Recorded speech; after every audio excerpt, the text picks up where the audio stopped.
Perfect example అండి. All పాలిటీషియన్స్కి all people in పవర్కి ఇది ఒక పర్ఫెక్ట్ ఎగ్జాంపుల్. ఎట్లా చెప్తున్నారు సార్? దీనికి తెలుగులో చెప్పాలంటే న్యాయం గెలిచింది. ఓకే. నియంత్రణ పాలన చేయాలి అనుకున్న ఏ రాజకీయ నాయకుడైనా కూడా ఇట్లా కూలిపోక తప్పదు. ఇప్పుడు మీరు లేడీస్ని అవమానించి ఫ్యామిలీ మెంబర్స్ని తిట్టి మురిగే కుక్కల్ని మీరు మంత్రి పదవులు ఇచ్చి వాళ్ళతోటి చెత్త మాటలు మాట్లాడి ఎంకరేజ్ చేసి స్టాండర్డ్ ఆఫ్ సొసైటీని మీరు తగ్గించుకుంటా పోతే కామన్ మ్యాన్ ఇలాగే వైలెంట్గా రియాక్ట్ అవుతాడు.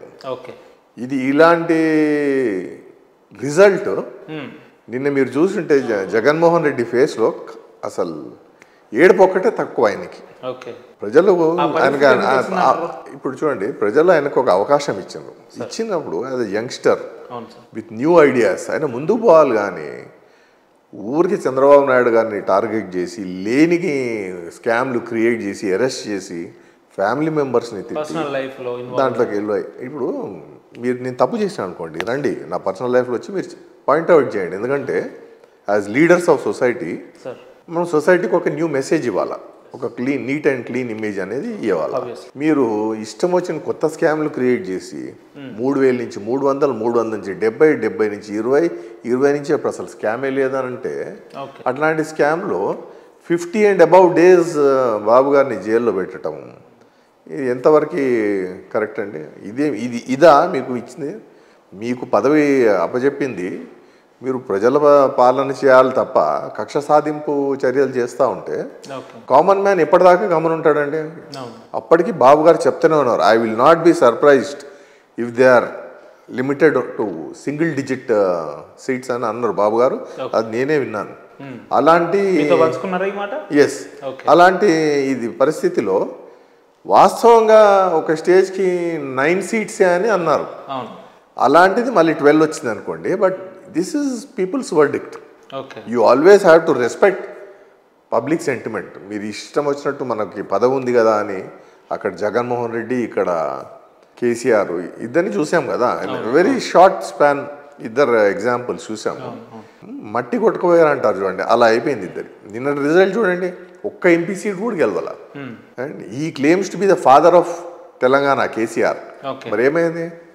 పీపుల్ ప్రిఫర్ టు బి అనాథులు అని చెప్పుకోవడానికి ప్రిఫర్ అయ్యారు, కానీ మీరు మా తండ్రి కాదని. నాయుడు సార్, మనం నిన్న చూసుకున్నట్టయితే ఒక్కొక్క అభ్యర్థి గెలవడం అనేది పక్కన పెడితే ఒక్కొక్క అభ్యర్థి గెలుపులో 40,000 మెజార్టీ, 50,000 మెజార్టీ, 30,000 మెజార్టీ. అంటే ఇంత మెజార్టీ వస్తుందని మీరు ఎక్స్పెక్ట్ చేసిర్రా? ఇది మీరు ఎక్స్పెక్ట్ చేసిందేనా?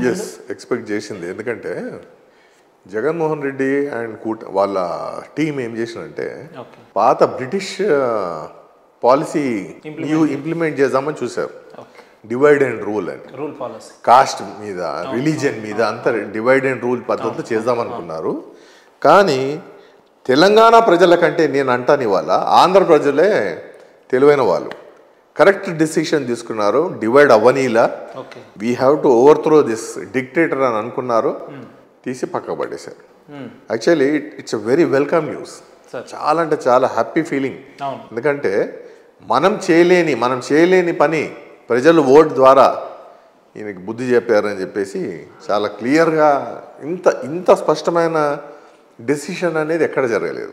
ఇప్పుడు పవన్ కళ్యాణ్ గారిని చూడండి, ఆయనకు తీసుకుని 21 ఎమ్మెల్యే సీట్స్, 2 ఎంపీస్. ఆయన ఒక రికార్డు సృష్టించాడు. ఆయన అన్నీ గెలిచి 100% అన్నట్టు. అంటే దీనికి ఏమైందంటే కమ్మ, కాపు, రెడ్డి, వెలమ ఇవన్నీ డిఫరెన్సెస్ చూపించకుండా అందరూ కూడా ఏకమయ్యి ఈయన మంచోడు కాదు, దుర్మార్గుడు, ఏదైనా చేయగలుగుతాడు, వీడిని పొలిటికల్ క్యారియర్ని ఖతం చేయాలని చెప్పేసి ఇతన్ని క్లీన్ బోల్డ్ చేసాం. ఇంకా దీనికంటే మంచి ఎగ్జాంపుల్ ఏముందండి మన ఇండియన్ సొసైటీకి? డెమోక్రటిక్ కంట్రీలో డిక్టేటర్షిప్ పనికిరాదు. ఇలాంటి డిక్టేటర్స్ అట్ దిస్ ఏజ్ వీళ్ళు ఇలా డిక్టేటర్స్ లాగా తయారవుతే ఇంకో 20 ఏళ్ల తర్వాత ఏమవుతుంది? అంటే ఏ దానికి కూడా మనకు సెక్యూరిటీ ఉంటుంది. వాళ్ళు రిజల్ట్స్ రాక ముందు నుంచే కూడా వాళ్ళ మంత్రివర్గం అయినా కానీ ముఖ్యమంత్రి అయినా కూడా మేము వై నాట్ 175 అనే నినాదాన్ని ఎక్కువగా బలంగా ముందుకు తీసుకెళ్ళి మీరు చెప్తున్నట్టు ఇంతగానో డిక్టేటర్షిప్ నడిపించుంటే ఈ రకంగా వాళ్ళు ఎందుకు మాట్లాడతారు సార్? యాక్చువల్లీ దీన్ని ఇంకో విధానంగా చూడాలండి. వై నాట్ 175 అంటే why not we lose in 175 అని అనుకున్నారేమో. Okay, why not we win 175 కాదు, okay, why not we lose in 175 అని చెప్పి వీళ్ళు చేసిన ల్యాండ్ మాఫియా కానీ, శాండ్ మాఫియా కానీ, మైనింగ్ మాఫియా కానీ, లిక్కర్ మాఫియా కానీ, ప్రతిదానికి మాఫియాలు నడిపించి సగటు మనిషిని పెట్టిన ఇబ్బందులు ఈ రిజల్ట్కి దారి తీసినట్టే కదా. యాక్చువల్గా నేను ఇవాళ అడుగుతా బాబు గారిని, ఈసారి అడిగితే sir why not 175, why did we not win 175, ఎందుకు మనం ఆ 12 సీట్స్ వదులుకోవాల్సి వచ్చింది సార్ అని కూడా అడుగుదాం సార్ని.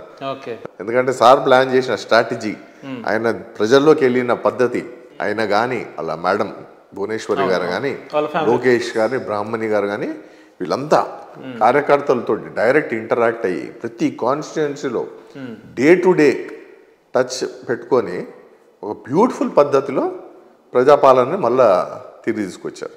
సార్, ఇంత పెద్ద కూటమి విజయంలో పవన్ కళ్యాణ్ గారి సపోర్ట్ మీ పార్టీకి ఏ విధంగా ఉంది, దాని మీద మీ అభిప్రాయం ఏంటంటే ఏం చెప్తారు సార్? ఆయన పవన్ కళ్యాణే చెప్పాడు కదా ఫస్ట్ నుంచి, యాంటీ ఇన్కంబెన్సీ ఓట్స్ని నేను స్ప్లిట్ చేయదలుచుకోలేదు, అందరం కలిసి పోరాటం చేయాల్సిందే, ఒకళ్ళే పోయి ఈయనతో పోరాటం చేస్తే ఓడిపోతాము, ఓట్ స్ప్లిట్ అయి మళ్ళీ వీడే గెలుస్తాడు, సారీ వీడే అంటే జగన్మోహన్ రెడ్డి గెలుస్తాడు అని పవన్ కళ్యాణ్ ఫస్ట్ నుంచి అదే క్లెయిమ్ చేస్తున్నాడు.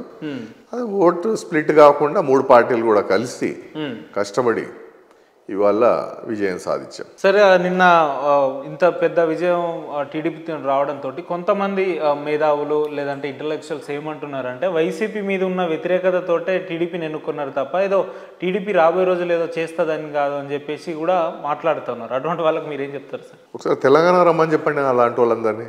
తెలంగాణ డెవలప్మెంట్ ఇవాళ ఎవరి ద్వారా సాధ్యమైందని చూడమని చెప్పండి. ప్రతి గవర్నమెంట్కి ఏదో కొత్త కొత్త పాలసీలు ఉంటాయి, ఏదో చేయాలనుకుంటారు. కానీ మెయిన్ ఏంటంటే ఒక స్టేట్ గవర్నమెంట్ ఫస్ట్ చేయాల్సింది ఏంటంటే they should create employment, they should create growth, they should create income sources to the government. అంతే తప్ప ఇసుక అమ్ముకోవటము, లిక్కర్ అమ్ముకోవటము, మైన్స్ అమ్ముకోవటం ఇవన్నీ ఏంటంటే ఇదా ఒక కొత్త ఆలోచన.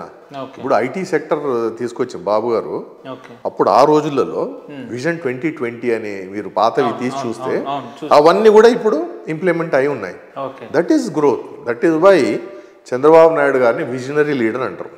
కేవలం అంతే కదా, ఏదో మేమేదో టీడీపీలో ఉన్నామని బ్యాండ్ కొట్టడం కాదు, కళ్ళ ముందు కనిపిస్తుంది ఆయన చేసిన విజన్ 2020 ఇవాళ కంప్లీట్ అయి ఉంది.